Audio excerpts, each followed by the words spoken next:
Good afternoon, everyone, and thank you so much for joining us today for this College Sports Communicators live webinar presented by Gipper. I'm Lydia, Partner Marketing Manager at Gipper, the #1 social media content creation and management platform for sports organizations. For quick background on Gipper, we are an all-in-one solution for your use of social media as a collegiate athletic department that will help you grow your social media presence while also giving you hours back in your day. We offer easy-to-use tools for the entire social media workflow, from managing your photos and videos to creating your graphics, and of course, to publishing content to your social channels. We're proud to be an official partner of CSC, as well as over 4,000 athletic departments across the country. We're so excited that you joined us for today's webinar, tailored specifically for communication professionals in collegiate athletic departments. This afternoon, we'll examine the top trends and strategies in sports social media in 2024 and discuss innovative techniques and tools to better engage your audience and amplify your program's brand. We have 3 excellent speakers presenting today to help you ensure a relevant social media strategy in 2024. Matthew Glick is the founder and CEO at Gipper. He's a former Division I athlete who has spent almost 10 years in sports technology, building Gipper in close partnership with thousands of athletic departments. He's a regular speaker on social media best practices, including at last year's CSC convention. Kristen Keller has worked at all levels of College of Athletics, from Power 5 to NAIA. The College Sports Communicators 30 Under 30 recipient worked her way up from a student assistant to her current position as Associate Athletic Director for Communications and Digital Strategy at UC Santa Barbara. Robert Rosa is in his 4th year leading the creative department at Gipper. He's amassed over 10 years of collegiate athletic experience across all divisions. As the lead creative for brands like the Big 12 Conference, St. John's University, and SUNY New Paltz, Robert has executed strategic brand and content initiatives, which he'll touch on during today's discussion. Please feel free to ask questions in the questions area of this Zoom, as we want today's conversation to be an interactive one. And in the coming days following the webinar, you'll receive a link to watch the recording on demand, along with some additional resources and ways to get in touch with Gipper. We are so thrilled that you've joined us today. And at this time, I'd like to hand it over to our presenters to get the conversation started. Awesome. Thank you, Lydia. And I'm going to jump in here and say a big thank you to CSC, as well as all of you who are joining remote from your computers, wherever you are. We know it is always a busy time in collegiate athletics, and especially coming off of New Year's, heading into 2024. I'm sure there's a lot that you all have to work on. So we're very excited and proud to have you here. And we've got an awesome session. I'm with some great folks here in Kristen and Robert, and we've got a tremendous amount of information to share with you. And so to kick it off, I want to start off with an agenda to just give you a little bit of context in terms of where we are headed. And so the first thing we're going to do is we're going to examine 2024 trends in social. This is a list of trends that we've identified based on pulling from a range of different things and places, including not only professional sports, collegiate athletics over the past few years, but also just general social media trends in the larger world of marketing beyond collegiate athletics. And then taking those trends, we're going to jump into actual best practice examples to bring them to life and maybe even spark some inspiration. And we're going to be pulling examples from Kristen and UCSB, as well as looking at some other areas and folks to pull in from. And then we'll end with tools and tips. We know that you are all coming from a range of roles and athletic departments. And that means your access to resources, your strategic initiatives may be different. So we're going to try to attack this in a holistic way where you're going to be able to walk away with some amount of value, no matter who you are or what program you work for. But these are going to be tips and tools that you can use to implement and to improve things at your program almost right away. And so hopefully, again, you can come off this session with something that's actionable, where you can actually go ahead and make sure that you're moving your program forward from a social media perspective. And then, of course, Q&A, as Lydia said, feel free to ask questions as we're going on with the discussion. If there's a timely question, we're going to try to sneak it in. We've got our eye on the clock, though, and we want to make sure that we're moving along with time. So if we don't answer the question right away, we will do our best to circle up afterwards. And of course, I know myself, Robert, Kristen, we're happy to answer questions offline as well. So lots of ways to get in touch. We'll talk about that later. But let's jump into the 2024 trends in social media. And so we have 5 trends that we're going to be talking through here. Social as a search engine, user-generated content, unhinged versus planned content, visual branding, and AI. Probably not surprised to see AI in here. 2023, obviously, lots of discussion generally. It would be hard to miss. Maybe if you were living under a rock, but I know for folks in collegiate athletics that is not the case. And so, yes, we will be touching on AI in this discussion, but there's 4 other big topics, some of which you may be familiar with. We're going to go ahead and define them just to make sure that we're all on the same level playing field. We have a good understanding of what each of these are. And then we're going to go right into those examples to hopefully spark some inspiration in your departments. So the first trend that we're going to talk about here is social media as a search engine. And so I want to start off by showing this chart that Kristen, Robert, and I have talked about for quite some time now. And this is the percentage of internet users who use each channel as a primary source of information when researching brands. And this was from Q3 of 2021. So these numbers have only grown in support of the social networks since then, with the explosion of TikTok, particularly over the last couple of years. But even looking at this 2021 data, if you look at the 16 to 24-year-old age bracket right at the top of the chart, that is a key demographic for collegiate athletics. You're talking about prospective student athletes and students, period, that could potentially be coming to your institution. You're looking at current student athletes, obviously a key demographic to engage when you're working within the athletic department. And then you're looking at young alumni, folks that are critical to keep engaged, particularly on your digital channels, in order to drive long-term giving back to your institution. And so prospective student athletes, current student athletes, transfers, and also young alumni, all in this upper section of the chart, who are coming to social networks more than search engines as the primary destination for information when researching brands. That means they're not going to Google and searching and landing on a website. They're going into Instagram, into TikTok, right? They're searching on these social platforms. And so that means the digital real estate that your social platforms have is so critical because these folks are coming to your channels first rather than the website. Really important. I don't know if Kristen, Robert, there's anything else you want to add here. We have a couple more slides to go deeper on this topic, but it's something that's just blown up over the past few years on social media generally. I want to make sure everyone's thinking about it in this way as a search engine. Okay, cool. All right, and here's an article from the New York Times talking about Gen Z and TikTok, right? Especially as we continue to move on in years, this is only becoming more and more critical.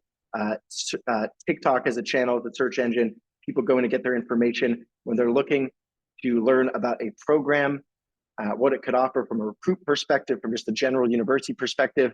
They're going to be looking through TikTok and these other platforms. You want to make sure that you understand this so you can build a strategy that's going to be able to capitalize on this opportunity. And in the same vein, not be lacking when it comes to your use of these channels so that you cause unintended consequences when folks are finding information here. And here's just a quick article that really, a quick quote from that New York Times article that really speaks to what I'm talking about, which is that more and more young people are using TikTok's algorithm, that tailoring is coupled with a sense that real people on the app are synthesizing and delivering information rather than faceless websites. I pulled this quote out because it's really relevant to another trend that we're going to be talking about when it comes to 2024, which is user-generated content. So just remember this quote in the context of social as a search engine, because we're going to come back to it when we talk about user-generated content. And then by the numbers, 94% of Gen Z use social media in 2022. That's up from 77% just a few years ago. And 158 minutes is the average time that a Gen Zer spends on social media every day. Hopefully this is nothing new. in terms of information. But the point is, these channels are only increasingly important to the key demographics that you're serving as folks working within collegiate athletics. And then 56% of TikTok users are utilizing the platform to discover new products or brands, and 83% of Instagram users are utilizing the platform to discover new products or services. Again, these numbers are only increasing over time. These social platforms are investing more and more in making their platforms shoppable. And so I think that's a really important thing to keep in mind when you're thinking about the work that you're doing within the athletic department context. Social media as a revenue driver, the opportunity to convert in whatever it is strategically that you're looking to achieve through these social channels, whether that's driving ticket sales, whether that's e-commerce, whether that's fundraising dollars. These are platforms that are being built to be shoppable in many respects. And so you need to be thinking about social media from a revenue generation perspective, in addition to all the other benefits that it can provide as an athletic department, right? A search engine that is shoppable in many respects. Really, really important trend here that's going to continue on as we move through 2024 and beyond. Hey, Matthew, before we move yes. forward, we actually did have a question come through. Sure. So for our presenters, how do you suggest schools in Texas reach the TikTok users when public institutions are unable to use TikTok via Governor Abbott? That is a very good question. And I want to be mindful of the legal consequences. And so I don't have a great answer for you today, unfortunately. But one thing I'll do is I'll make sure to follow up. I don't know if we have the specific details of who asked that question, but Lydia, if there's a way for you to get that, we can follow up after the fact. And I can hopefully get you some information that's going to be valuable that you can then disseminate to colleagues. But obviously, TikTok is becoming politicized and there's legislation that is changing and it's a fluid situation. And so I want to make sure that I get you really accurate information. So we'll follow up afterwards. And hopefully for folks outside of Texas, this is something that you won't have to deal with in the near future. Okay, on to trend number 2, which is user-generated content. So this is a term that is often used in marketing outside of the world of collegiate athletics and kind of sports generally. It's a term that was very, very popular in general marketing. And I want to make sure to define it so that we're all on the same page. So what is UGC? Well, any content, text, videos, images, reviews, created by people rather than brands, right? So created by people rather than brands. And this is a form of content that particularly in the last year has become so much more popular in professional sports. If you're following along the NFL, the Premier League, you're going to see a lot of this content on Reels, on TikTok, particularly post-game content that is filmed by the athletes themselves that showcases their personality in an authentic, non-produced way. So you'll see some examples. These are just screenshots, not the actual videos, but these are folks talking about on the field, the performance in the game, the results, thanking the fans, and you get to really hear from the athletes themselves and see their personalities in an authentic way, again, created by the people of the organization or the people of the program. And this content then transitioned to become more popular in collegiate athletics. Still a small amount of this content being created overall, but more and more programs investing in particularly athlete-generated content. So content created by athletes themselves. This is really beneficial for a number of reasons, but particularly with the rise of NIL and really being able to get your athlete's brand out there. So, why has it become popular generally, even outside of the world of sports? There's 3 reasons. One is short form video content continues to dominate social platforms generally. So the platforms themselves, and from an algorithm perspective, are investing in this sort of content and popularizing it, through their channels. And then consumers are expressing a need for authentic content. So if you remember back years and years ago on social media, and let's take Instagram as an example, if you look at a feed, it's going to be perfectly curated, beautiful filters, really conscious of the overall look and feel of that content when you open up an Instagram account, whether for a brand, whatever it is that you may be searching through on social media, to now the age of the dump. If you may have some younger student athletes or some children. You may have heard this term yourself, but just posting content that is really authentic, that is not so concerned from like a brand conscious standpoint. And that's because folks are looking for that authenticity in the content. And then again, the trend we just talked about, social becoming the new search engine, the rise of TikTok, where they have really blown up because of the UGC being such a key part of that platform's content overall. So the rise of TikTok in a lot of ways is connected to the fact that the content being uploaded to this channel is authentic. It's typically UGC, and it's continuing to grow and grow every single day. Robert, I know this is something we talked about at the convention last year. Is there anything that you want to expand upon here? And Kristen, feel free to jump in as well. I'd personally just want to double down on the authentic nature of this type of content. As an in-house creative, obviously, I have been consumed with overly producing content, and I've fallen prey to that, like probably most of you have at some point in your professional careers. But that's the reason why a clip of two athletes just giving each other a high five, or that 5-second clip of them hoisting the trophy, giving the users the opportunity to experience something that they cannot directly experience that's related to your brand is the ultimate reason why this is so powerful and successful. It's the reason why they're continuing to go down and miking up athletes and miking up coaches. You're getting a more in-depth look of that experience, which is ultimately resonating with your fans and your user base. So definitely encourage leaning into this for sure as you head into 2024.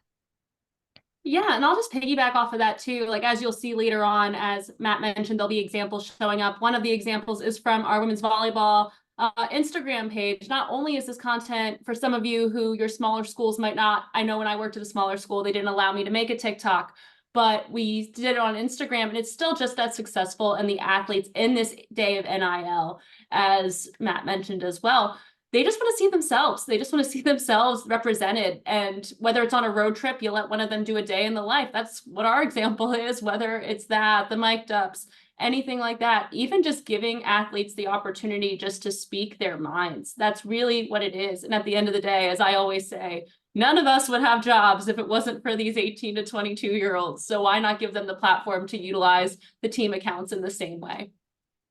We're going to get into some awesome examples later on the presentation, as Kristen mentioned. So hopefully we can spark some inspiration. Athlete generated is a huge part of it, but it doesn't have to be the only part. And again, this is a trend.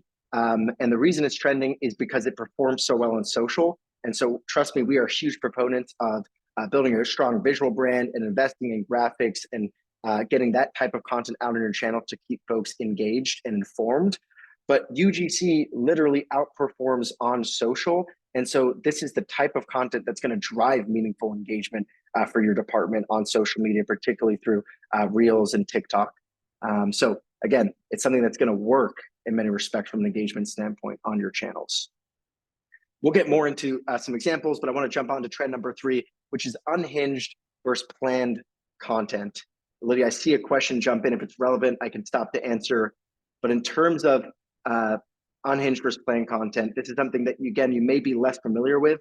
So I want to define unhinged content for you. This is when a brand takes a less polished, perfect approach to social media and embraces more chaotic, conversational moments. You have probably come across unhinged marketing as you've experienced social media yourself, and maybe have thought in your mind, I can't believe they posted that, or I can't believe they said that, right? It sort of has that effect of jumping out at you and feeling like it's, wow, this is atypical, right? And that's the purpose of unhinged marketing. Just look at the name, right? And I have an example here, and again, we'll get into some more examples in a moment, but from Roma, who popularized unhinged content in sports actually years ago on Twitter. And just an example on the bottom is a tweet where they tweeted out the sound that a fan would make in the stands celebrating a goal being scored when their team scored the goal, right? So this isn't that clean, polished, corporate type of Twitter post. This is something that is an example of unhinged marketing, and they become very, very famous for this. We're going to do a little bit of a deep dive on them a little bit later on. But this is an opportunity in social to stand out, to be differentiated. Because if everyone's posting in the same way, if everyone's posting in that corporate matter-of-fact style, how are you going to drive differentiation when it comes to your program? So this is an opportunity to do so. And again, we'll get into more examples in a little bit. Kristen, anything you want to add from the seat of someone working in an athletic department? Maybe they have concerns about unhinged marketing. Anything you want to share here? The number of times I have written out a tweet and was like, oh, I don't know if I can say that, and backed up has been way too many. I feel like there's a very fine line, especially for some of us who work in institutions that have very, what's the right word here? I don't want to say strict, but a very particular way that they look about it. Like I worked at an institution that was a very religious institution. And so there were certain things that they did not want us saying, or there were certain emojis they wouldn't want us to use. And so it's how can you find that balance of being playful and fun and letting yourself stand out, but also creating that content that not only your athletes want to see, but your fans want to see, and how can you create traction? Again, at the end of the day, I know in the past it's been get yourself in the newspapers, but now it's just how can you get eyes on your content? And social media is a way to give your athletes that publicity. So how can you come up with the most creative captions, the most creative ways of presenting that content? And sometimes it's just, you know what, you got to go basic, but other times that tweet is worth it. That borderline, if it's a little borderline, like I'll sometimes go for it. But again, it's just knowing your institution and knowing what your athletic director and what your main campus communications and other parts of your institution and what they're willing to teeter with a little bit. So yeah, I think that's a really important point. So I just want to double click on it, Kristen, because this is a trend, and you should not jump on every single trend, and you certainly should not jump on trends just because it's a trend. This is something we're going to kind of weave in throughout the conversation today, but you should have a social media strategy that's tied to a larger strategy as an athletic department and as a university. And so it shouldn't be just a one-off thing that you're doing unhinged marketing, right? It shouldn't be just a single post. This should be tied into a larger strategy, and it shouldn't come as a surprise to key stakeholders in your institution, because certainly, first and foremost, you don't want to get into any trouble as an administrator in your role, and you don't want to get the organization in any sort of hot water. And so a way to protect yourself from that is to communicate this as a strategy, communicate the value, show examples of how this has been done well, and weave it into the overarching goals of your program. And if you do that, you're going to stay clear of an issue that's going to get you or your program in hot water, and hopefully be able to drive meaningful engagement. And at the same time, if in going through that process, or you thinking it through in your role, you don't connect the dots between unhinged marketing and your program, that is totally okay. We're not saying you need to be doing this. It's just an opportunity. And it's certainly something that a lot of brands in sport, outside of sports, have taken advantage of, and will continue to do so moving forward. Robert, from the creative seat, anything that you want to mention here? Okay. One thing I was going to say is unhinged marketing does not make the idea of your brand not important, right? This is all tied into your brand. And so it's not an excuse to then sort of neglect the brand, particularly from a visual perspective. So you want to be thoughtful about that in the work that you're doing. And the perfect segue into visual branding, another big trend in 2024. I'm going to hand it over to Robert. He's made a career in visual branding, to talk a little bit more about this for folks.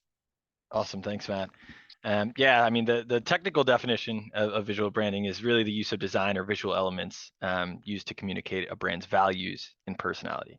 I think over my career, it's kind of tended to have this misconception of just like what it looks like, making sure you're using the right colors, the right logos, the fonts, but that brand value piece, I think, is something that is a huge area of opportunity for a lot of universities and organizations today. And to something that Matthew literally just talked about, your brand is also a tool that can help you achieve a lot of these overarching goals that are either coming from your university or your department. It's not just another box you need to check. I know that, Kristen, I'm stealing your thunder there, but it does actually play a massive role in helping you achieve those objectives that are being kind of communicated from the top down. And so that's the technical definition, but how does that kind of convert to practicality in your kind of day-to-days? And it really comes with consistency, which is something that we'll obviously talk about throughout this entire conversation. But whether it's logos, fonts, colors, consistency is key, and that's going to help you kind of chip away at this. But also establishing brand guidelines. And I always say that that's just the first step. The second step is actually distributing those brand guidelines, because you can set all these standards in place, but if it's not widely communicated, you're going to see that wrong logo pop up somewhere. You're going to see the wrong color used. So I think just as important as it is to document it, it is to distribute as well. And then obviously, like we mentioned, just ensuring consistency across the board and doing your best to kind of maintain that brand university-wide. You're on mute, Matt.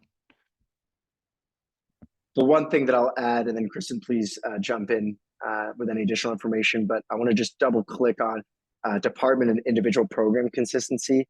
One of the biggest challenges that we see in the world of collegiate athletics is the drop off from a branding perspective between individual programs and the overall department, and often the revenue producing programs. We understand, obviously, it's a challenge. There's so many teams, so many things to cover, rising content demands every year, it seems. But it makes an impact when you're looking at maybe a smaller sport and you open up their Instagram page and the content is nowhere near the level that you would expect when you look at the department or the football program's Instagram. And that has real brand value. And what is the message that that's communicating to the prospective student athlete on one of those teams that's using social media as a search engine, that's opening up their Instagram as their first thing to do when they're trying to do some research on your brand, and they see that that's the quality, and they don't go to the department page, they don't go to the football page, they go to their team's account, right? So something to really be considering as you're thinking about visual branding for your entire program. Yeah, and just to piggyback off of that too, like there's something where, yeah, every team wants their own unique look, and they can have a little bit of a separation, but at the end of the day, across all the team accounts, you want people to be able to see that graphic or see that photo or see how that video is composed and be like, oh yeah, that's UC Santa Barbara. Oh yeah, that's UC Riverside, whoever in our conference it may be, and be able to recognize your brand by the basic little touches, and not even basic, but just the little simple things that at the end of the day, if they're just scrolling through Twitter, again, it's about quick intake of content that people are doing. You want them to be able to scroll and be like, oh, UC Santa Barbara one, great. Okay, oh, that's a great photo of my favorite athlete. Making sure that it's really concise and all looks very similar. And again, we're going to do a deep dive on UC Santa Barbara's branding a little bit later on. But the final trend is artificial intelligence. This is a big one, and there's so much discussion around artificial intelligence, period. I think what matters most is, and I'm in the seat of folks attending this webinar, well, how can it help me? What are the tangible ways that it can help me? And so one of the ways that we like to think about AI from the athletic administrative perspective, someone working in collegiate athletic communications, how can AI save me and my team time on the social workflow? This is a labor-intensive process, generally speaking. Social media, there's a lot of moving parts, despite people tend to only see the end result. There's a lot that goes into that. And so how can AI save time on the social workflow? And there's opportunities that we'll talk through in content collection and media management, content creation when you're talking about graphics, things like AI background removals for automatic cutouts, automatic highlight clips, and then content distribution and getting your content out to your channels. How can I use it as a time saver for me now? There's going to be evolution. There's going to be new things that come out in the future, but we want to provide kind of more of a look at the here and now and how it can help you and how it's helping other folks today in 2024. Oh, anything, Kristen and Robert, before we jump into the examples? Okay, cool. This is my favorite part because we're going to get into some actual hardcore examples for you to see, so you can say, yes, other people are doing this. Here's what it looks like, and hopefully spark some inspiration for you within your program. So again, I want to just point out, we're looking at college sports and beyond, because I think it's helpful to look at what's happening in industry, but it's also valuable to pair that with what's happening outside of industry. And that can be in professional sports, that can be in business generally. College sports is a business in many respects, and you are marketers in your program. And so there is stuff to be learned from the larger world of marketing outside of just collegiate sports. So the first example, though, that I want to talk about in terms of user-generated content is UC Santa Barbara volleyball. It is hard when you're doing a screen share to show video and to make it impactful. So I'm going to have Kristen talk through these examples, and then we're going to follow up with some of them as well, so you can actually view them on your own time. But you'll get the understanding from Kristen and myself talking through some of these. But yeah, go ahead, Kristen. What is this example here? So as I kind of mentioned earlier, this is from one of our senior women's volleyball players. They do have the best way I could say it is like they have a social media group of a couple players, and like, we just want to showcase what our lives are like. And I'm like, well, what better way to do that than when you go to Hawaii to go play them? So we let one of the seniors who we trust go through, create one of these user-generated content, obviously getting all of the behind the scenes of all the different things from their trip to Hawaii, what it is behind the scenes. And that was really well interacted with.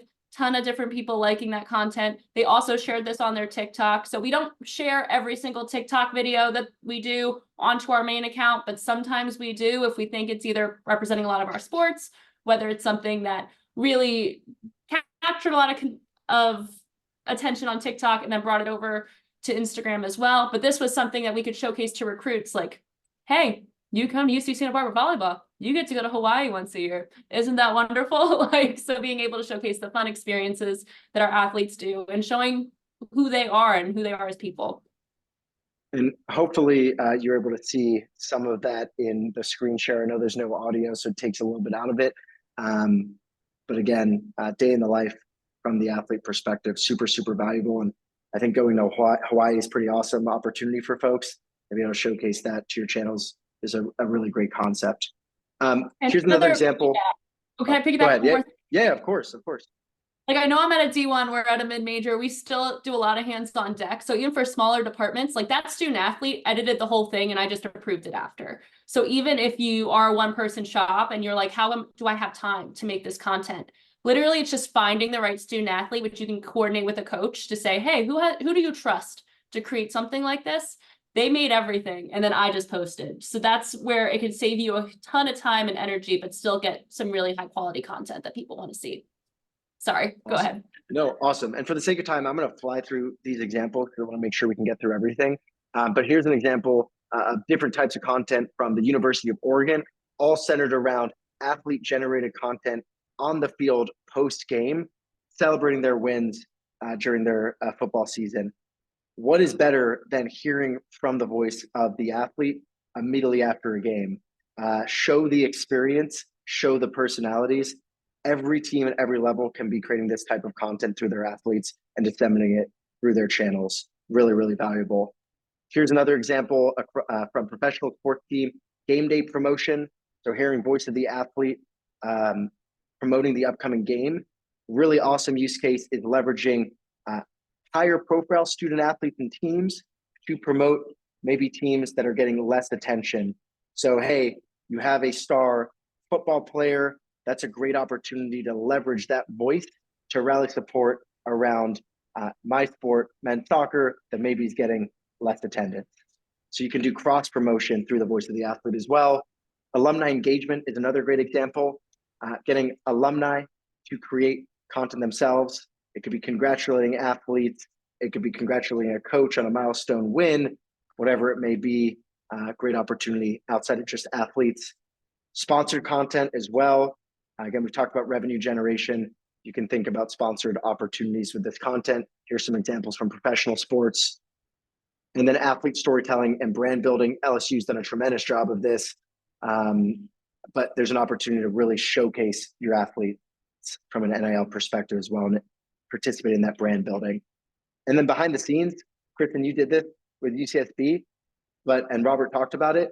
It's a privilege to be a part of an athletic program. Most people do not get the opportunity, and a lot of people, believe it or not, don't even know what it's like.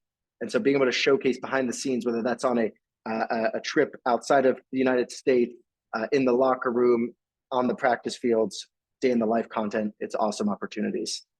And then you can use this UGC for long form campaigns.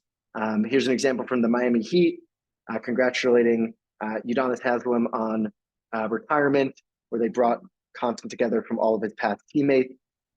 And here's an example from Clemson, where they collected athlete content on the football team, all UGC, to put together a really beautiful Happy Mother's Day campaign where they collected this content from the players.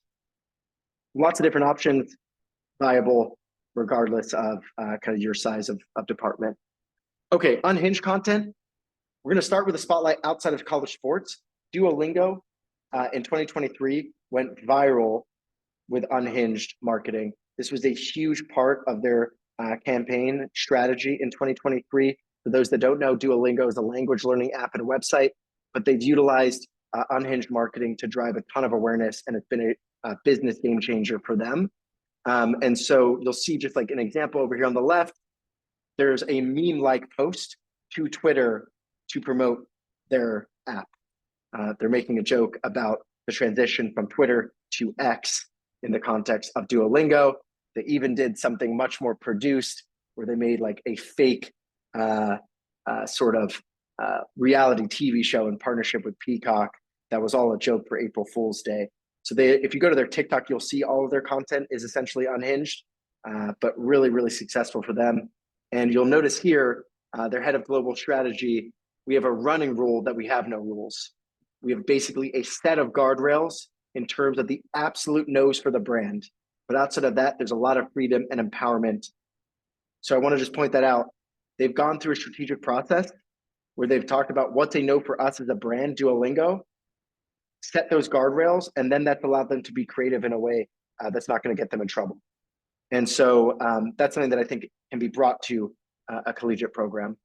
And then the example from Roma, we talked about it earlier. They went viral years ago with this strategy. And I want to point out the person who led this effort, which is Paul Rogers, became really, really famous for this transformation at Roma from a digital perspective. But again, this was all about differentiation for them. Strategically, he was looking to differentiate and saw social media as the opportunity to do that. They couldn't necessarily stand out and be a top 3 club from a soccer perspective in the world for their performances on the pitch, but they could build that visibility through their social media strategy. And so they did something that was not conservative and not corporate, which is what they saw as the standard. And they were able to differentiate successfully because of that. So you got to be different in order to differentiate, something that's really important from a strategy perspective. Anything you want to add here, Kristen or Robert, before I hand it over to you, Kristen, for this example? Okay. I mean, I can just hop right into this. Yeah. So as Matt said earlier, a trend is a trend. It will not always be there potentially. So there was a TikTok trend going around with a song in the background, and you did Me and the Devil. I have a team of about 10 interns who do our TikTok strictly. I'm still committed to Vine in way too many ways. So as much as TikTok is important, and I know it's important for my job, I do have the people who are on it who run a lot of our account.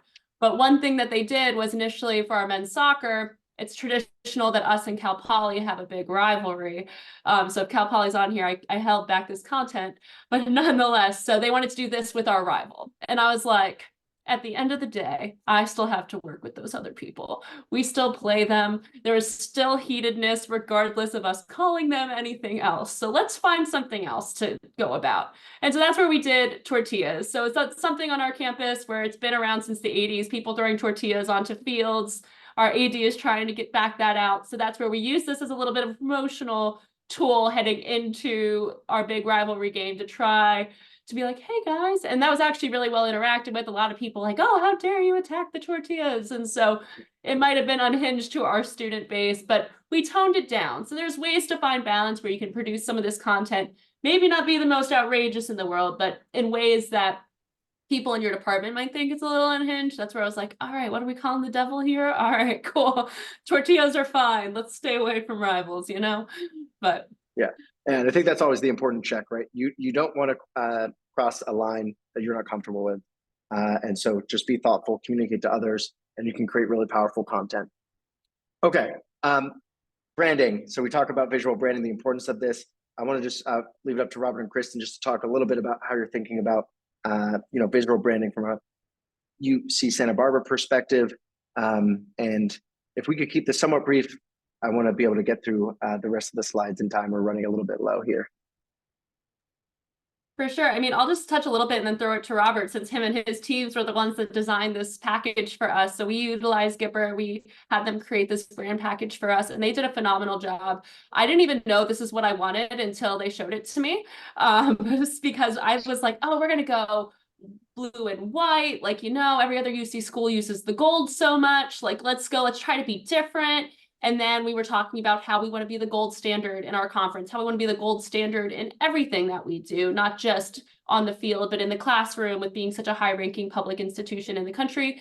And they showed me something that I never thought I would love. So I'm going to throw it to Robert of how he came up with the brand, but this is what we use for all of our marketing, everything across the board. Yeah, I mean, I think it really just boils down to that conversation piece, and I think that's kind of what I was trying to touch on in terms of like the company or organization's values. And because we sat down and we had a conversation before any design happened at all, to try to really pull that out from UCSB and try to understand what's important to them, the direction that they want to go, and then ultimately how can you convey that visually. And obviously that's us on creatives to try to figure that piece of the puzzle out. But I think again, it all kind of stemmed from your vision and your kind of goals and objectives, and that's kind of what ultimately boiled down to what we're seeing today. So I do think that is just as valuable as kind of bringing these things to life. And here's just some examples of graphics that have been shared on the UC Santa Barbara platform, but you can see the impact of these visual assets across the content. And if you come across content like this, you're going to know that it's for UC Santa Barbara. And again, a little bit more of a detailed breakdown. Anything else, Robert and Kristen, before we? I think the biggest thing is just that the graphics that they have created for us is just a way for us to, can you go back for a slide? Yep. Like that you see for the top 25 ranking when we finally got ranked. Like, I am so big on photo-centric content, video-centric, making sure that our athletes are center. Twitter is a great platform for all graphics, but this graphic is a way for me to feel comfortable, one, posting a photo-centric graphic, but also being able to highlight a huge moment in our team's history while staying on brand. And so this is the type of thing, because I have teams go, why is that graphic okay, but not this one? I'm like, well, that graphic has a photo this big with tons of words, and this one has a photo this big with very little words. So it's a way we can stay on brand and making sure that, one, as we were been talking about, people know it's us, but also, again, our athletes are front and center in this, and it's not just words. It's not just other elemental graphics. So thank you. Awesome. Okay. And then the final thing I want to touch on is AI in terms of actual examples. One we have at Gipper, and this is something that is very valuable. If you're not already using something for automatic cutouts, you definitely need to do so. The quality of the cutouts is at a really good place now, thanks to developments in AI. So we have our own AI tool that does automatic background removals. I know, Kristen, you use this at UC Santa Barbara. I don't know if there's anything that you want to add there, but I know some people are worried because they're like, how can I do this as good as I can in Photoshop? And I think, generally speaking, the technology is there. So I want to encourage folks. For sure. And I will say, like, when it first came out, we did have, for some of our athletes, especially with curly hair, you could still see the white in the background, but that's pretty much gone at this point. Like, they are getting getting the curls of some of our guys that have kind of like Miles in this photo here. Like, you don't really see the white behind his curls, and you can still see the texture of his curls. And that's something that matters to make sure our athletes are represented the way they should be. And so this tool has been huge for us. It saves me at least half an hour. So I'm not sitting there hand drawing around the curls, trying to get all the white out and still keeping that authenticity. So it's been, the upgrades they've made to that tool have been phenomenal. Awesome. And again, the amount of time it takes doing all of these at the volume that folks in college athletics are doing, it's just not worth it. So try to find a tool that's going to help automate, and the developments in AI, really, really powerful. This is another example. It's a screenshot of a video clip, but there's great technology out there now for automatic video highlights of your stream televised events. We'll talk about some of the tools in a moment, like We Played Sports is an example that I know Chris in your conference is utilizing. But on the video side, AI can be a really good resource to save time on trimming and cutting clips and automatically pulling highlights that will not only save you time, but also give you a great amount of content to publish back out on social and through your other channels. But particularly social, you want to have great video content. Streaming games, televising games, showing the highlights. That's really powerful. Use a tool that can help save time here. Okay, we're gonna again blow by the tools and tips here. We're at 45 minutes. I want to be sensitive to the time, and I know there's some questions. So the first tip is around user-generated content. We have both a tool and a tip here. I want to start with the tip. Leverage your MVPs. So every program, every single program has incredible student athletes to highlight, and they don't have to be the necessarily best performers, right? There's an example here from Boban. Boban is not the best NBA player, but he has tremendous visibility in the NBA, not because he's necessarily so tall, but it's because of his personalities, not his personality, excuse me, not his performance. And so the teams that he's played with have been able to highlight Boban as a person, which has skyrocketed his engagement and the engagement of the teams that he's been a part of. And so his actual value from an engagement perspective far outside of his value as a NBA basketball player in terms of his performance on the court. And so again, you don't have to be the best player. You can highlight these folks that have awesome stories to tell. Every program has them. I'm sure you know of them. Find a way to bring that to life through athlete-generated content. Kristen, Robert, anything to add there? Okay, cool. And then it's a win-win, right? Especially in this day and age, with everything happening with NIL. Athletes want to see opportunities to get exposure. And even outside of NIL from any sort of monetization standpoint, as Kristen said earlier, it's basic psychology. Like, young people love to see themselves on this content and out on their channels. And so when you give an opportunity for an athlete to be able to showcase their personality, get their name and face out there, you're going to definitely get exposure from an NIL perspective. You're going to be able to strengthen their brand, and simultaneously, you're going to be able to pull in that individual athlete's audience and be able to use it to drive engagement for the team or the department at large. So it's a really, really nice win-win opportunity here for folks in collegiate athletics. And the challenge historically is that this is really difficult to source because you have so many different student athletes, and getting them to create their own content that you can then get access to then upload to your social media channels. There's a lot of different steps along the way, so it can be very time consuming, and there's big opportunities for drop off. We as a company have solved for this with a feature of ours called Content Request that allows you to collect user-generated content at scale for all your teams and student athletes. So within the Gipper platform, you can send out requests to individual athletes. They'll get it on their phone. They can see the request like, hey, can you please record a quick 30-second video promoting the upcoming game? They can take that video in real time, submit it. They don't need a Gipper account. It's going to go right back into your Gipper account and stored and organized in folders within your gallery based on the request, so that you can then put it into a template or publish it out to social media or download and use it as part of a larger long-form campaign.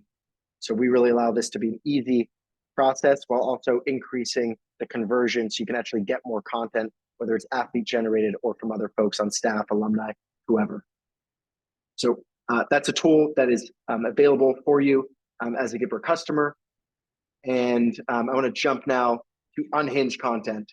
So here's the tip about strategy and students. We've talked a lot about this already, so I don't think we're going to go as in depth. But Kristen, if you want to maybe just talk a little bit again about utilizing students, but at the same time, keeping it in line with the overall strategy.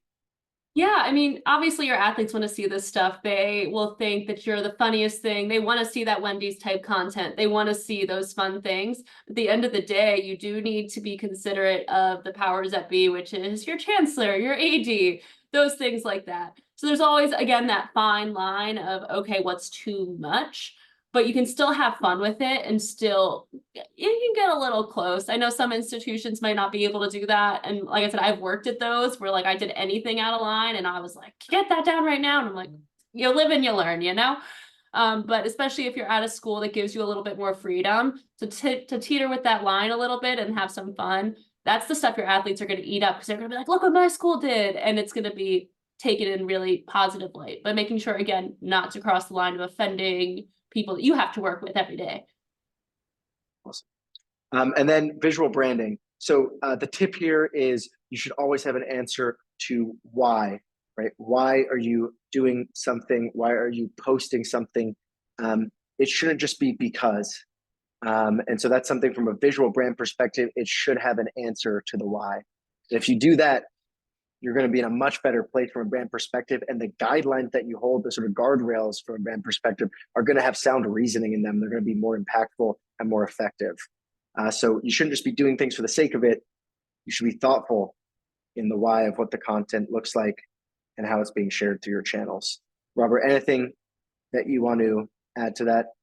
The only thing I'll add is that every department is different, and that why and the brand guidelines of your strategy is going to definitely be dependent on you. And so obviously a lot of the different things that we're talking about might apply, but I think it's important to understand as you're kind of going through that strategy session and understanding how your visual branding is going to turn out at the end of the year and the beginning of the year. Just understand that it will be unique to you, and making sure that you're putting a plan in place that is realistic and can be carried out throughout the full duration of the year, not an ambitious thing to start off with and then 2-3 months later it kind of goes fall by the wayside.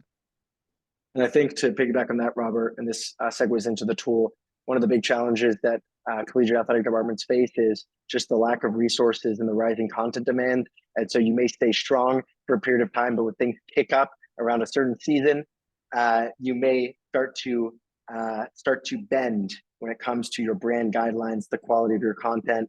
And I think that's where a platform like Gipper can be really valuable, because it's going to give you the guardrails within the product to stay on brand, and also allow you to empower other stakeholders within your program, whether that is coaches, other staff members within your communications office, GAs, a tool where you know that it's going to be quick and easy. They can use our mobile app for content on the go. And at the same time, you know that it's going to be cohesive from a brand perspective. So again, you want to find tools that are going to help you execute with this strategy throughout the year. Kristen, anything before we jump to the final tip and then open it up to Q&A? I mean, my only thing is, you guys and Robert kind of said earlier, my biggest thing is just not checking a box. And that is so hard to do in college athletics when it's every single holiday. I've had a coach get mad that we didn't post for World Emoji Day because it affects their recruiting. Like, come on, we can't. So it's like, if there's meaning behind the content, if they wanted to do a video as to what their favorite emojis were, I was like, fine, let's post that. But again, if you can't put meaning behind what you're doing, then what's the point? People can see through that, and they can see that you're not being authentic. And so, yeah, you might have an AD that just says, post this. And I have those templates in my back pocket of like, fine, you want me to do this, then let's go, so I don't lose my job. But at the end of the day, you want to be able to sit there and say there's a reason behind why we are posting and why we are doing this. So I'm a big fan of not just posting to post. Yeah, and I want to just hone in on that strategy part, Kristen, because this is a key function. As we talked about at the beginning, social is a search engine, the amount of visibility, it's that digital front door to your program in so many different ways. You need to be treating it with that level of respect and seriousness. And so it needs to be strategic. And one of the values of having a strategic plan in mind is that you can then say no to things. And when you say no to things and you share and help educate those within the department that may be making all of these asks, it's going to be much easier for them to understand the why behind it than you just saying, well, because, or I just don't have the time. The strategy can actually save you in a lot of respect in the communication aspect and help provide understanding to those within the department that you may find are causing more pain than being helpful with the amount of sort of expectation, the volume of content, or the types of requests that they're asking for. So again, just really double down on having a strategy and communicating that will be really, really helpful. Okay, we did the branding spotlight. I want to jump into AI, some examples of ways that it can help. Background removal, Gipper, there's other tools as well for automatic backgrounds removals that you can check out. Caption creation, this is an interesting one. Caption creation for some folks is easy, for others is time consuming. It is a part of the brand strategy. I will say it's an aspect of brand voice.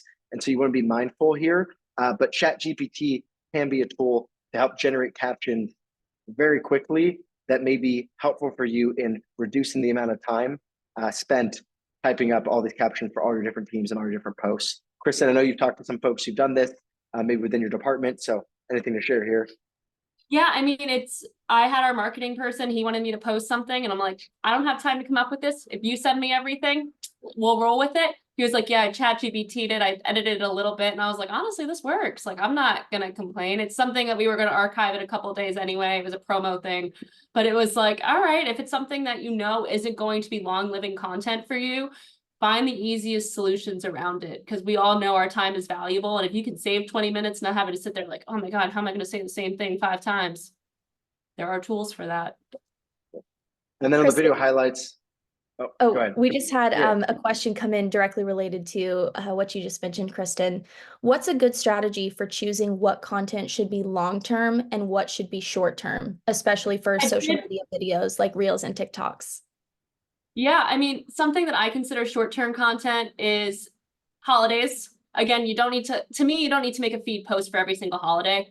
That's something that's going to happen every year. Again, that's a check the box kind of thing, where it can live on the story. Twitter, obviously, or X, I should say, it lives as it does. I can find posting graphics on there. Again, that's quick content that gets digested. Promos for games and whatnot. Obviously, once that game's done, no one cares about the game day graphic. Like the game, no one needs to know the time anymore. So that's some of that short living content.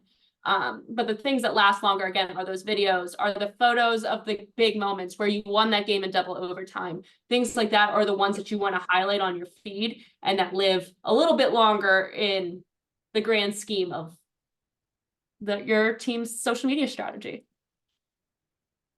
Also, I don't know if this was a part of this question. I know it's coming through in the chat. But when you're talking about long-term content, one thing that I also want to mention, if you're thinking about long-term content in the form of like a long-term strategy and content that's going to be consistent throughout the year, I can't give you the answer of what it should be, but if you define goals of what you're trying to accomplish, you can start to create campaigns of content around that. And if that's a long-term campaign that's going to be happening throughout the season or throughout the year, one of the advantages to that, that is for sure undervalued in collegiate athletics is sponsored content. So you will actually have an asset that you can use to drive sponsorship revenue because you have something that is consistently going out. And oftentimes that long-form content can have some sort of tie-in and relevance to a business, which it will be able to drive even more value for you. So long-term content has a lot of value in terms of tying into your overall strategy. Oftentimes, though, what gets missed is the opportunity for sponsorship through that content as well. And just to wrap it up, and then we'll jump into the Q&A. The final thing I want to talk about is just video highlights. We Played Sports, Videoverse. Those are a couple examples. There are other companies that can help when it comes to automatic highlight creation. So maybe a useful thing for folks to investigate. All right. Awesome. Matthew, Kristen, Robert, thank you so much for all the insights that you shared with us today. Before we open it up for the Q&A, and we do have some good questions in queue for us, I wanted to give each of you the opportunity to share any final thoughts that you'd like to leave with the audience. And Kristen, we will start with you. Yeah, thank you so much. I see a lot of good questions in here too. Excited to answer them. But as someone, like I said, I've worked, Northwestern was my Power 5. I worked all the way down at the NAI level, was a D2 athlete myself, worked across the board. And the one thing is always, how can you make sure you're producing a really good strategy, but also be cognizant of your time? Because at the end of the day, you still have recaps. You still have updating the website, making sure our XMLs go up. We have so many things on our plate. And so I saw a question that I also will kind of touch on in my wrap up here about collaborations. I think that's awesome. Save yourself time on your main athletics account. Just make sure you're being cognizant that you're not posting men's basketball 5 times as a collab, and then you're never talking about women's tennis. So that's something that we're very cognizant of as we go about some of that collaborated content. But at the end of the day, you're here to highlight your student athletes. And that's the one thing I think that people kind of forget as time is going on and as it's evolving to being super social media driven, what our jobs are, is that people are still so, oh, we have to think about news. We have to think about the newspapers, getting on the local TV station. Well, you can still highlight your athletes and tell their stories. It's just a new way of telling it. And so with having a strong social media strategy, strong brand visual guides that you can do, you can tell those athletes stories and be setting yourselves up for success and getting more visibility on social media with those recruits, with their parents, and with all those key demographics you're still trying to hit. I'll jump in and just double click on the strategy portion.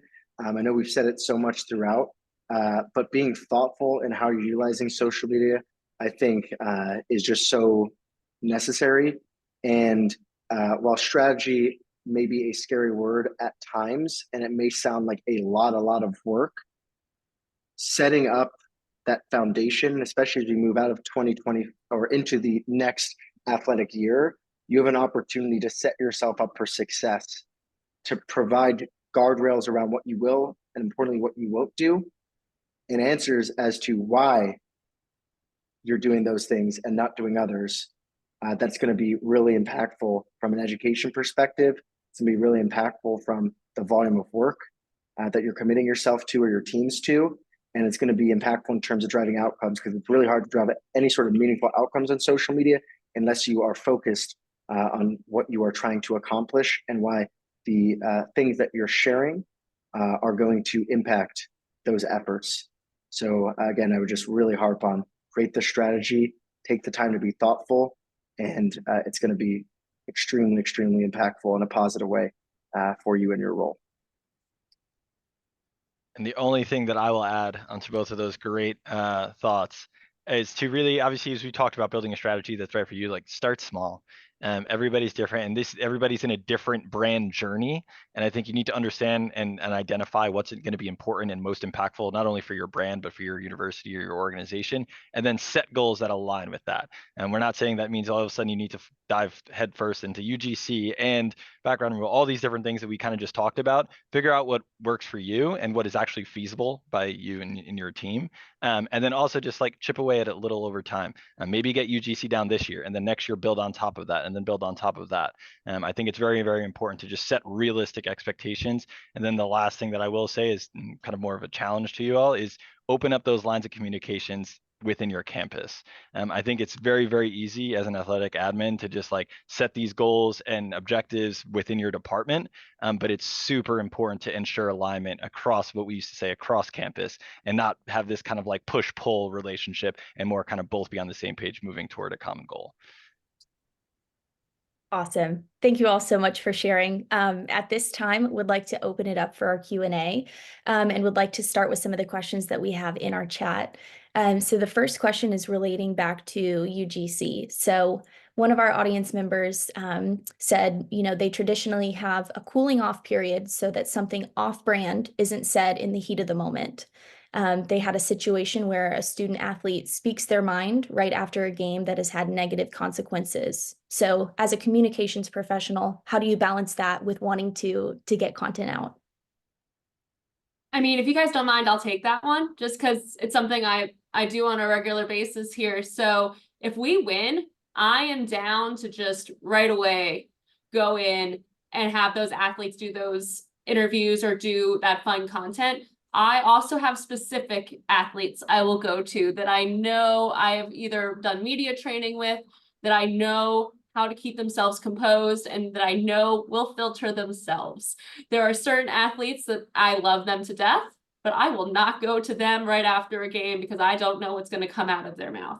So it's knowing your student athlete base. I will never do that right after a loss. I will always give that cooling off period. If media wants to interview them, again, I will say, no, you have to wait the 10, 15 minutes, whatever you do. I stick with the NCAA guides of the 15 minutes. But nonetheless, it's always about making sure that, one, you know your athletes and who is going to be representing you guys, but also that the moments that people want to see all of this come from are the wins. And there's not, the most you're going to have is an F-bomb dropping. So that's where you got to make sure you're pulling the right athletes, or you're around the right ones in the huddle, or that you just put some good music behind it. So. Yeah, one thing that I just want to add, Kristen, is part of the whole concept and the value around UGC in particular is the authenticity. And the authenticity means that you can't totally wrap corporate hands around it, right? And so I think part of this is a willingness to have videos and content that truly shows personality.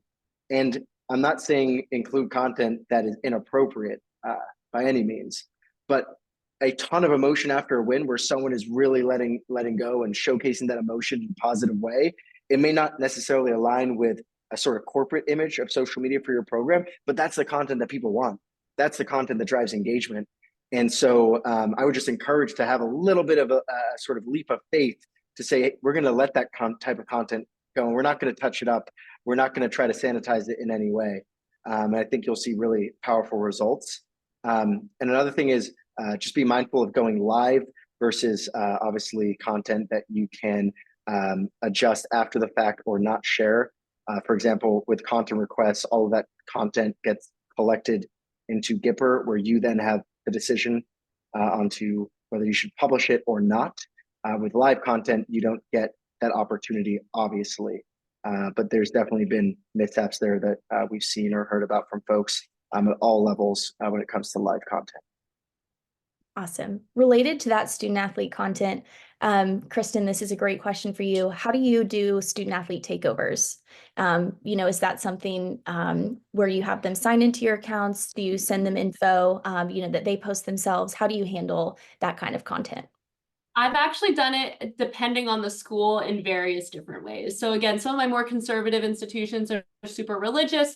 I've just had the athletes text me the videos and then I upload them, again, just to make sure that nothing's going out. If they want to put a song behind it, that we're not using the explicit versions of the songs. There's been some places where I've had to really regulate. But here at UC Santa Barbara, there's a lot of times, especially if it's through the team accounts, we have a checklist that we will go and distribute with our student athletes.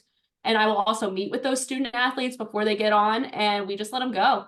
And I just tell them, like, no one naked in the locker room, no explicit language, watch for F-bombs, do those things. And we just make sure that we give them that free reign, but also, again, those slight parameters. And then just watching, of course, with sponsors, like if they're showing a sandwich shop, when Jersey Mike's a sponsor of ours, like, hey guys, maybe not show that one, or hey, if you're going to show food, go here, here, or here, maybe. So trying to help with some of that structure around there too. So you don't have a sponsor who's giving you a lot of money get very mad at you because of a takeover. So again, just letting them it depends on your institution and how you guys are structured and how, again, it's kind of like that unhinged content. How loose are you allowed to be? And if you're on your own regard having to be kept in a little bit of a box, I don't want to say that in those terms, but if you're supposed to be very cognizant of what you're posting, maybe have them send it to you. If you have a little bit more free reign, just give them those parameters and let it ride. Absolutely. And very closely related, what do you consider is the best policy on tagging student athletes, on your athletic social? So, tagging so-and-so for being named player of the week, and also, policy for following student athletes from the official account. Yeah, I'm down. I'm down for it, especially in the NIL day and age. So if you go to like our UC Santa Barbara women's volleyball, it's one of my sports. I do men's and women's volleyball, men's basketball, golf. And so both our volleyball accounts, we had tons of players of the week this year. You would see that some have accepted the collaboration requests, some haven't. I always give our athletes the option. Team accounts, I will always follow all of our athletes. The main account, I try not to. We do have some professional baseball players, basketball players. We'll follow some of the more prestigious alums. But on the main account, we try to not show favoritism because Lord knows if we miss one of those 425 athletes, someone's going to be upset. So the team accounts are meant to follow the athletes. The main account, we try to not do some of that, but we will still tag them if we have that opportunity. Again, this day of NIL, whatever we can do to help bolster them, like maybe they can bolster us too. We have some that are TikTok famous. So like if we can tag them and they can get us more followers too, it's both give and take on both of those sides. So always down to help our athletes and their publicity. Yeah, I don't think that last comment should be underappreciated, Kristen. The opportunity for your student athletes to drive outsized engagement for you as a department is unbelievable. When you consider the amount of athletes that participate in a collegiate athletic program, you will drive more virality through leveraging those athletes to share content to their own channels. The opportunity can be maximized when you're creating valuable content that they actually want to share, first of all. And then second of all, you're making sure that they're aware of the fact that they are either tagged in it or can share it. And so I would agree, Kristen, following accounts makes sense, tagging people makes sense. From maybe like a safety privacy concern perspective, I think you have to probably have a policy just to protect yourself, and then make sure that you're treating people like adults and you should behave appropriately on social media.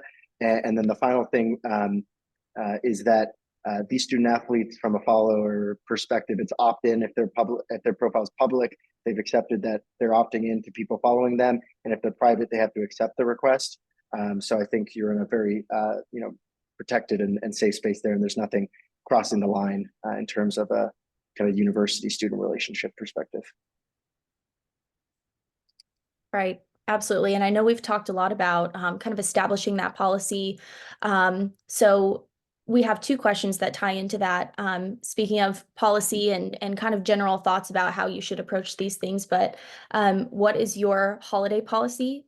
Do you post for all holidays? And then also your general strategy around highlight reels. Do you have a set number you try to reach? Is that something that you think is beneficial to post after wins? Do you try and do that, during an event? How do you typically approach holidays and highlight reels? Holiday policy. So what I always do is I meet with my athletic director once a year. I have a list and I go through that list and I say, these are the ones that I feel like, again, I kind of feel like we're checking the box, but we can also kind of be unique about it. Like we can do holiday videos, we can do Mother's Day videos, but these are the holidays that I am willing to highlight on the main account. And we go through that list. We just do one happy holidays for everything at the end of the year. We do those type of things. And then when we do our individual team meetings, so it's myself and two assistants, when we do our team meetings, we talk with them about social media. It's like, what holidays are special for you guys? And do you have athletes that celebrate Hanukkah, Kwanzaa, that you want to make sure that we're highlighting those holidays individually? Are you cool with the blanket happy holidays? Like that's when we talk through some of those other pieces of content. Again, at the end of the day, everybody's posting this content on that day. So to me, it's not something to stress heavily about. If you can find a unique way to showcase your athletes in that way, awesome. But that's where I just sit there and I go through the list and I'm like, this is what I'm prepping. If there's anything you want other than this, then let me know. But this is what we're doing. So again, that policy is in place and you don't have random things thrown on your plate 6 months down the line when you are trying to get that last roster ready to go for the season. Everything is squared away. So. Yep. And then speaking of highlighting your athletes, the highlight reels as well. Yeah. So in game, so because we are mid-major, our conference is with ESPN Plus. I do have some parameters on what we're allowed to do in game. So like men's basketball, we're only allowed 4 clips. For other sports, you get up to 10.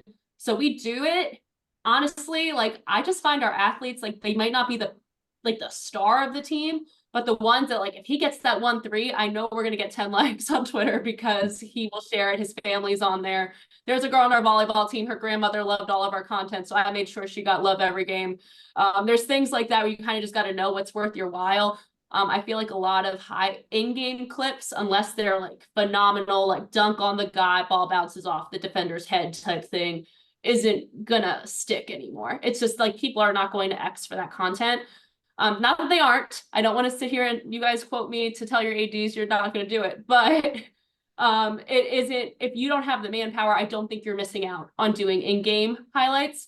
I think it is still beneficial to do highlight reels after games. It also depends on your manpower. That's where a tool like We Played Sports, that's where our conference, like now our video producers don't need to make melts after the game because they take that content and it clips it up for them. So that's something that I'm actually looking into for us so that we can be able to get clips that way. Because again, I don't have a photographer on staff. I don't have a videographer on staff. I don't have a graphic designer on staff. So if we're doing this stuff, it's coming through us or student workers. And that's where, okay, where should our time be spent? And so that's where we're looking into some of these tools, again, going back to that AI and how that can be super beneficial for us.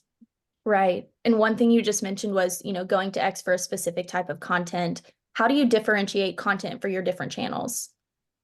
So I see this specific question here. TikTok is meant to be that fun, lighthearted content. Like we'll post some, like, again, if we have one of those like nasty plays where like ESPN top 10 worthy, like we'll post that stuff on TikTok, but mostly it's that fun content.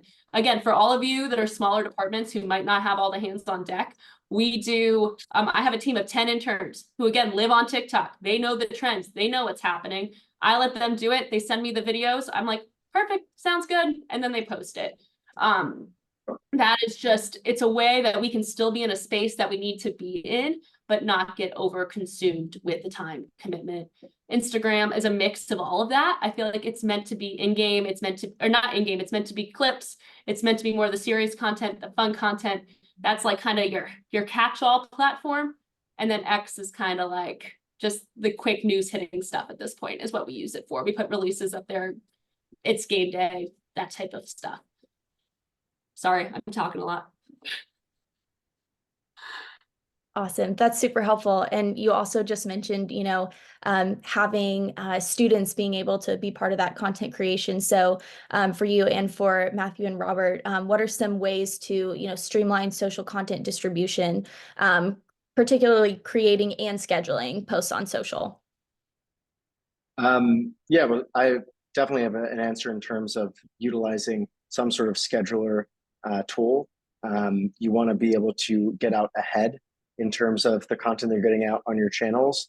And so at Gipper, for example, you have the ability to publish across all your social channels, all the team accounts, and you can, set your captions per platform, and you can post those in real time or schedule them to go out a specific day or time in the future. That's like table stakes. You got to be doing that. Otherwise, you're going to be wasting your time. You're going to miss out on opportunities because things are going to come up. Beyond that, I think utilizing other folks within the department to participate in the creation and distribution can be meaningful from a time saving standpoint. And it's not all about time savings. Like, of course it is, because there's time that is a limited amount and you can't get anything done outside of those bounds. So it's critical. But at the same time, you want to do things well. And so one of the great things about getting more folks involved is that you actually can distribute more content, which can help from an engagement perspective, obviously depending on how you're creating and sharing it. So I would say definitely use some sort of social media management and scheduler like we have within Gipper, and then get other folks involved, like Kristen has talked about repeatedly in terms of leveraging her students to help from TikTok as a channel perspective. Without the students, I imagine, Kristen, your TikTok's going to look a lot different, a lot less content, probably. Yeah. Probably like non-existent. Yes, exactly. Exactly. Like, yeah. I see, Lydia, I know you were picking out questions. I see one that I just want to jump on, which is around how to keep up with trends on social besides constantly being on social media. This is a great question. Rely on people who are constantly on social media. There's definitely no way to truly understand the trends without living and breathing these platforms. So come to webinars like this, where, for example, if that's the company, not only do we work with 4,000 organizations, we have the data around all those organizations and how they're utilizing the platform when we're in all of those conversations and seeing how they're sharing content on their channels, as well as have a team of folks that are living on these different channels, seeing it personally. So like we just have an unfair advantage from an access to content and data to understand kind of what's happening. And so come to webinars like this. We have a blog that you can subscribe to as well, where we share important kind of social media information on a regular basis.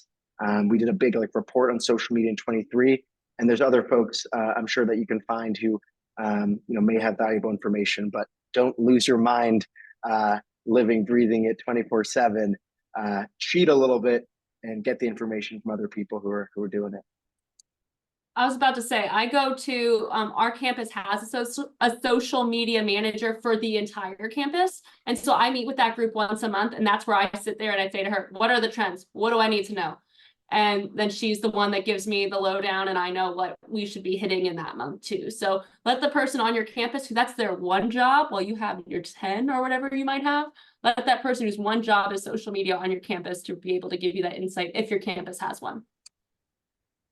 Awesome. And before we jump into some questions about Gipper, we do have one. So from the perspective of someone who works in a conference office, do you all have any tips on ways to create content to enhance their social platforms without being biased?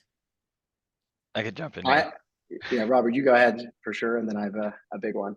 Yeah, I mean, I think, well, I have a follow-up question around what does enhance our social media platforms actually mean? Because there's a number of things that can mean building brand awareness, that could be getting more engagement, and I think the kind of response would kind of be catered to that. However, we've actually kind of partnered up, and I've worked with different conferences that have taken a different stance on this. Some folks are actually kind of branding the content more towards the actual university, and they've actually seen that the university is more likely to share that content versus when it's just branded for themselves. I've seen kind of the flip side when I worked at the Big 12. We had our own branding. We reported out the same information, but under our kind of overarching brand.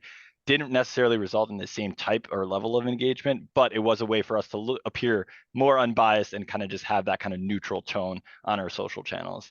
But I think what you should really do is just ask your members. Ask them what would be more supportive. Is it you retweeting or supporting their content that they're putting out? Is it you actually putting out more content for them to engage with and bringing your audience to their viewership? I think that's kind of the questions that will resonate from trying to understand this. But it's I've seen it vary from conference to conference for sure.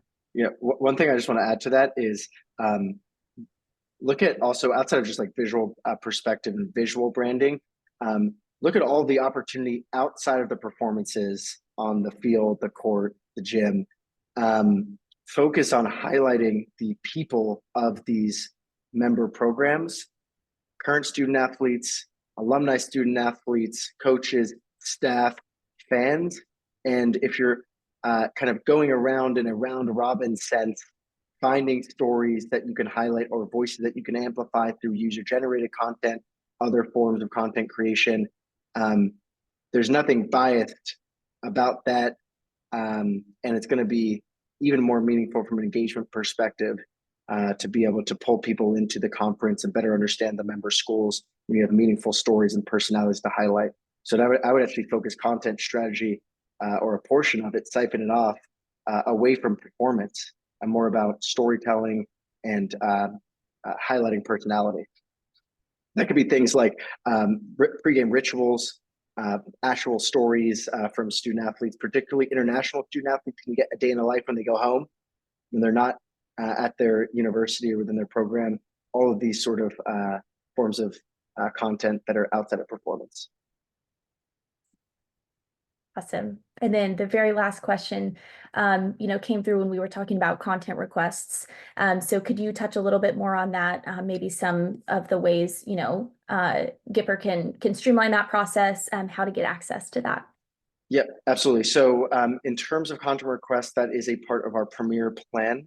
So if you go to our website, gipper.com/pricing, you can see our pricing options. And again, that is a part of our Premier plan.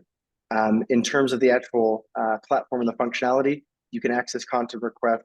As soon as you log into Gipper, it's going to live within your gallery, and you can click on a button that says content requests, and you can create as many requests as you would like that you can distribute to athletes, alumni, staff members, whoever. They'll receive that link, be able to upload content directly into it. If they're on their phone, they can take a quick video or even photos and upload it into the request. And then all of that content is going to get stored in your gallery in folders based on the request itself.